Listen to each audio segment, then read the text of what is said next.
What's up, guys? Mason the Brock Henderson here, and this is the Bad Batch Season 3, Episodes 6 through 10. I don't know where this is all going, but I'm having a good time. Like, it really has just brought up a lot of interesting things, a lot of good stories as well. Not everything's been phenomenal, but it's been enjoyable. Like, I can't sit here and go, oh, well, this was really awful, this was really bad. Like, none of it's really that bad. There's definitely some of those moments where you can tell maybe it's a little simplistic in some of the views of the characters or how some characters are interacting with others. There are a couple of moments that do feel that way, but on the whole of it, it's a pretty great written show. I'm always impressed whenever I watch some of the Star Wars animated shows, because it always impresses me how many mature themes they're willing to tackle in these shows. You know, the whole idea of this experimentation on these kids, treating them as specimens, treating them as guinea pigs in a lab when you just take your blood and we're going to study it and that's all you really are. You know, don't look at them as humans. Keep your personal feelings out of it. Like, all of that is just, it's very dark. And again, it's why Hemlock for me is such an interesting villain to have in Star Wars, because most of the villains have just been either your comically super evil, ooh, I'm gonna take over the world, like those type, or the kind of more badass, intimidating, like I'm very stoic and you're Darth Vader, you're Thrawn type of villain. Hemlock is the first one that I can think of, maybe, which I kind of forgot about this one, but then she popped up in this show, but Ventress, she's another one that maybe is a little sadistic as well, but she more so feels like she's enjoying herself, kind of, again, similar to some of the more comically, I just love being evil and I want to rule the world type of villains. But Hemlock is just so, it doesn't even feel like he really takes a whole lot of pleasure. Not like he hates his job or anything, but he just truly looks at it like it's an experiment. Like, this is a problem he needs to solve. And it's crazy to me that they wrote, again, a sociopath as a villain for this show, but it's kind of fun. It's kind of fun to have such a different villain here. But once again, we're going to tackle this episode by episode. Infiltration is the first one, and this is basically just kind of a move things forward until the end of the episode, which leaves off on a cliffhanger. It's nice to see Rex back in action. It's nice to see what he's been doing to try to work behind the scenes to take down the Empire, but it also shows, once again, the might of the Empire, that they can just basically track down this base, find the operative that the team captured, and then manage to have him killed to keep him silent. And honestly, I mean, it's something that I've kind of forgotten about, but yeah, the fact that they have like the suicide chips or whatever in their teeth that they can bite down and kill themselves, also something that's very dark to have in a kid's show. Yeah, it's really interesting though to see them actually get to capture one, but of course, knowing Hemlock, we know that he's going to have a plan in place to track him down and make sure he gets killed before he can spill any of the information. So yeah, it was a pretty fun episode though, good setup for what is the 7th episode, Extraction. And this one just felt a lot more action-based. There wasn't a whole lot of story or revelation that I can remember from this one, but it did just feel very much like all right, so the base has been attacked. They need to get out before these other clones show up. I do find it a little weird that these clones are working for the Empire, but have no idea what's going on with Hemlock. And the fact that Rex was just sort of able to talk them down, it did feel a little too easy. And again, that's where a couple of those moments did feel a bit like well, this is a kid's show, so we have to have it work out. And this whole speech that Rex gives probably wouldn't work on everybody. Yes, it may have worked on Wolf, but some of the other guys in his troop would probably say, sir, we got to stop them. You know, they'd probably still try to do something about it. It's not like he decides, okay, we're going to let him go, and then everybody else who's loyal to the Empire goes, oh, okay, we're just going to betray the Empire like this by letting these criminals get away? Yes, sir. I understand there's a chain of command, but there still is a duty to fulfill. They have to capture these resistance members.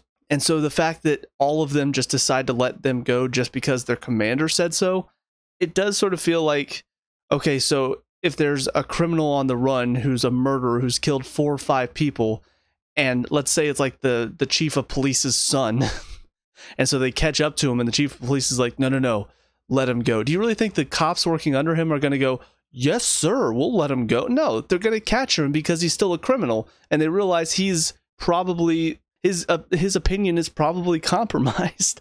So yeah, it did feel, again, a little too simplistic, but I have to suspend my disbelief because it is a kid's show, so you have to have those moments where things maybe work out a little too well sometimes, and that's fine.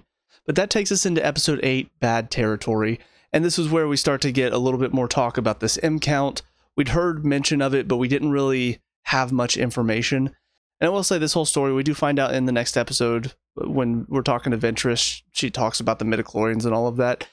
I don't really know exactly what this is going to lead to. Obviously, midichlorians were brought up all the way back in the prequels, and I, like many other people, thought it was kind of stupid that you can just, oh, let's scan your blood. Oh, your midichlorian count is high. You must be a Jedi. Like, that is kind of dumb. But here they're seeming to say it's not so much what's in the blood that makes you a Jedi. You do have to train. At the same time, I guess midichlorians, if you have a higher midichlorian count, it means you are more capable of having access to the Force. I don't know. It's very odd. I feel like having midichlorians at all is kind of stupid, and I'm a little sad that they've decided to put this in there, but at the same time, it does all connect, so it's not like they can just ignore that, since it was something that was brought up in the prequels. But I'm glad at the very least it's not like, oh yes, if you have a high midichlorian count, you're a Jedi. No, you still do have to train. You have to become attuned with the Force. But it does raise the question, though, of how did Nala Se create a clone that had such a high midichlorian count? Especially since she based it off of a person who did not have a high midichlorian count, seemingly. I mean, maybe Omega is based off of a completely different person. I don't know if that's how that works. But with episode 8, though, it was just pretty straightforward. Them working with Fennec, trying to get this one guy that she has a bounty on. I will say having Fennec in the show is fun. Like, she was definitely the most entertaining character so far this season for me. There were several lines that I thought were just really well written. The one that stood out to me in particular was when Hunter was like, you know, money isn't everything. He's like, well, that's just because you don't have any. I'm like, damn. That's kind of harsh, and also written by a company that is probably talking down to all the little underlings. Like, yes, you say money isn't everything, but that's because we have all the money. I don't know, just I maybe read into it a little too much, but it was kind of a funny line, though, in context of the characters. But yeah, having Fennec in it was great. Not having Fee be in it, except for that one scene, really made me go, because when they brought her up, I was just like, great, here's our obligatory Fee episode that's just going to be filler, take up so much time, annoy me. And yes, this episode was a filler episode, but having Fennec instead of Fee was so much more entertaining for me. She's just a much better character to work off of the Bad Batch. But that does lead into episode 9, The Harbinger, which, like I said, Ventress does show back up, and that was kind of a surprise for me. I had no idea she showed up in this show. I honestly couldn't even remember what happened to her at the end of Clone Wars. I can't remember if she showed up in Rebels or not. I don't think she did, but I could be wrong about that. But yeah, seeing her here, she's not really working with either side, seemingly. I don't know for sure. Maybe she is leaning a bit more against the Empire because of what they did to her at the end of Clone Wars. And if so, might be interesting to see where her story goes from here.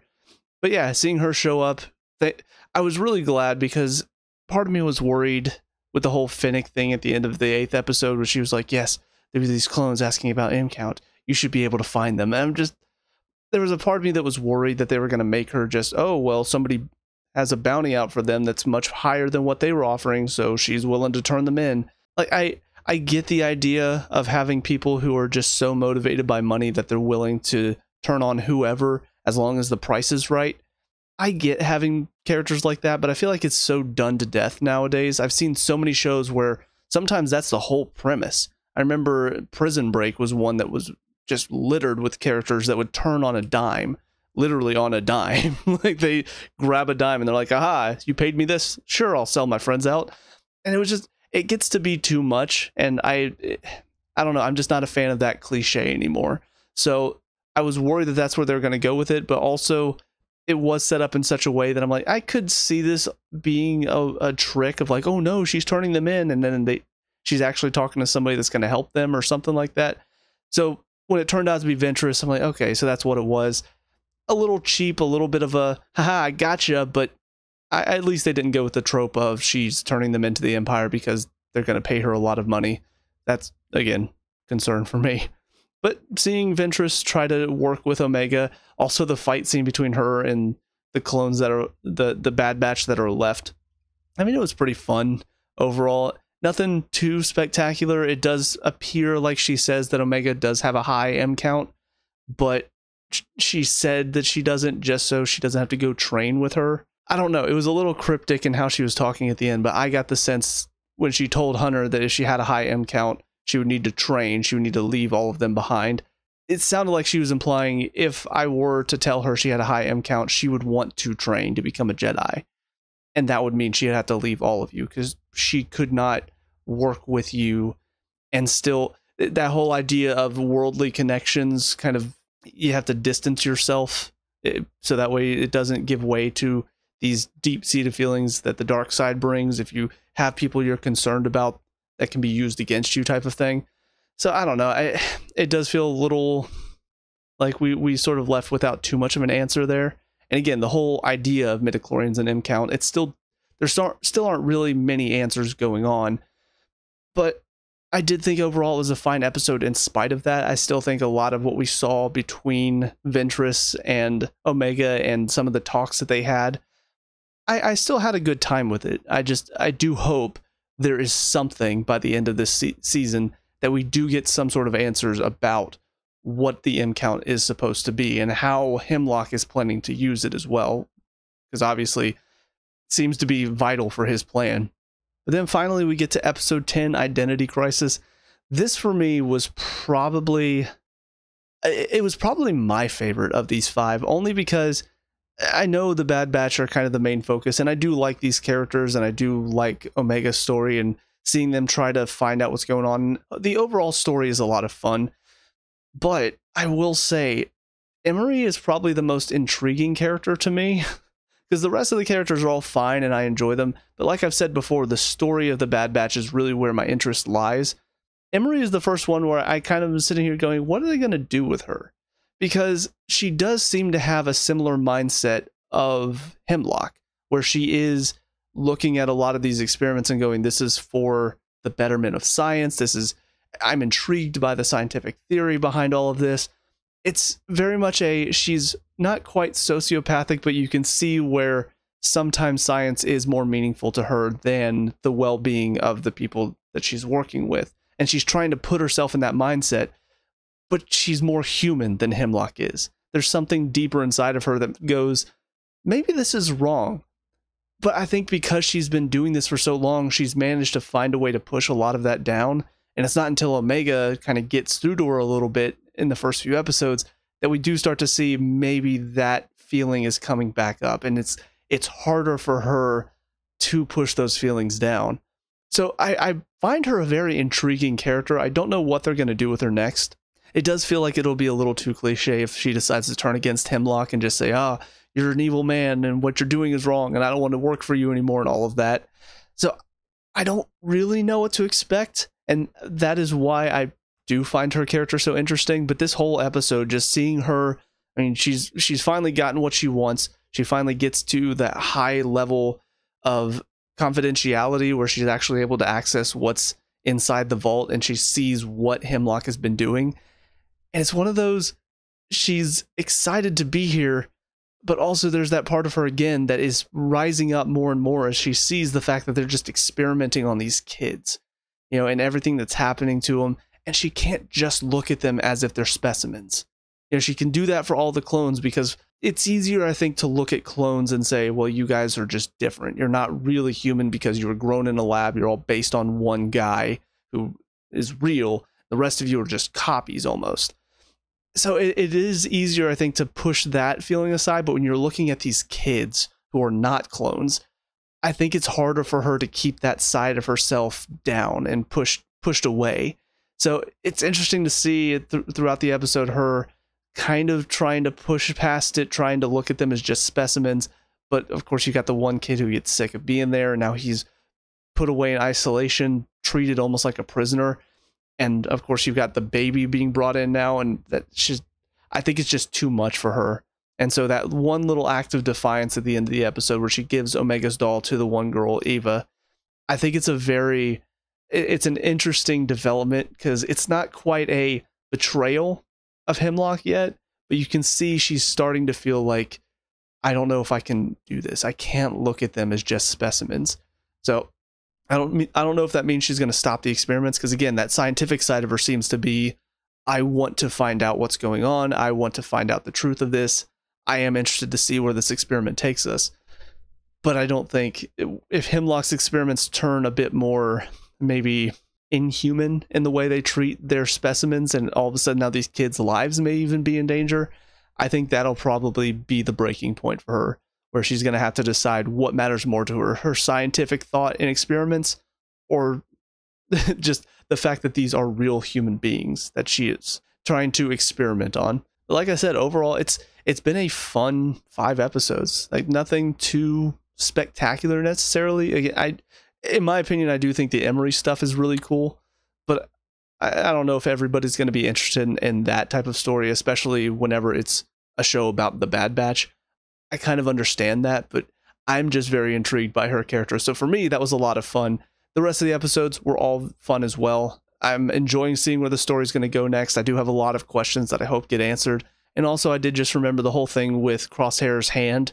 So I do think it's something that is fairly new for this season, but I think it's supposed to imply it's a mental thing. Like, it's because he was basically tortured at the hands of Hemlock, and there's like a mental thing now that's making it to where his hand shakes whenever he tries to shoot. So I don't know how they're going to solve it. If they're going to solve it, I feel like they probably will, though. There's probably going to be a moment where he needs to be deadly accurate like he used to be to save the day, and so he's going to do it. It's pretty fun, though. It's still keeping my interest. It's still got me enjoying myself as I'm watching. I'm not sitting here going, all right, let's get to the next episode. Like, even in the one filler episode, I still found myself having a good time. So good job, Bad Batch. So I'm excited to see how this whole series, because I'm pretty sure season 3 is the last one. I'm excited to see how it all comes to an end. But until then, let me know what you guys think down in the comment section below. What were your thoughts in these 5 episodes? Let me know. We can talk about and discuss all that good stuff. Leave a like and subscribe for future Bad Batch reviews. And until next time, I hope you guys have a great day. And I'll talk to y'all later. Peace out.